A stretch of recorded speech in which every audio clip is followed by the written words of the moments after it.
सोलापूरमध्ये रात्री तुफान पाऊस झाला। शहराच्या विविध भागाला पावसानं झोडपलं। अचानक आलेल्या पावसामुळे नागरिकांची तारांबळ उडाली होती। दिवाळीच्या सलगच्या सुट्ट्यांमुळे शेगावात भाविकांनी गर्दी केली आहे। संतनगरी शेगावमध्ये भक्तनिवास आणि गेस्ट हाऊस फुल झालेत। राजस्थान, कर्नाटक, छत्तीसगड, मध्य प्रदेश आणि गुजरातमधून भाविक गजानन महाराजांच्या दर्शनासाठी दाखल झालेत। पुढील आठवड्याभरात शेगाव शहरामध्ये मोठी गर्दी उसळण्याची शक्यता आहे। याचा सविस्तर आढावा घेतलाय संजय महाजन यांनी। दिवाळीनंतर आलेल्या सलग सुट्ट्यांमुळे राज्यातूनच नव्हे तर परराज्यातून मोठ्या प्रमाणात भाविक हे शेगावात दाखल झाले। आपण जर का बघितलं तर लाखो भाविक हे शेगावात दाखल झालेले आहे। 2 दिवसापासून शेगावात भक्तांची मोठी गर्दी आपल्याला बघायला मिळत आहे।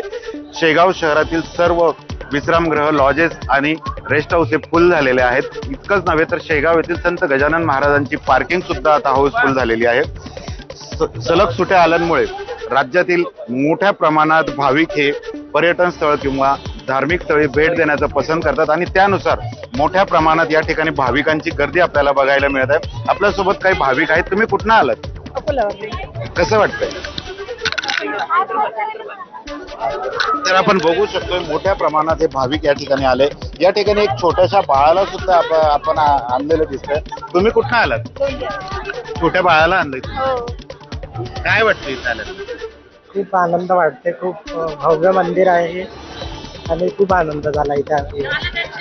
तर आपण बघू शकतोय की मोठ्या प्रमाणात भाविक या ठिकाणी आज दाखल होत आहेत आणि पुढील आठवडाभर भाविकांची मोठी मांदियाळी आपल्या शेगावला बघायला मिळणार आहे। Cameraman Shantaram sir, doctor Sanjay Mahajan, ABP माझा, शेगाव, बुलढाणा।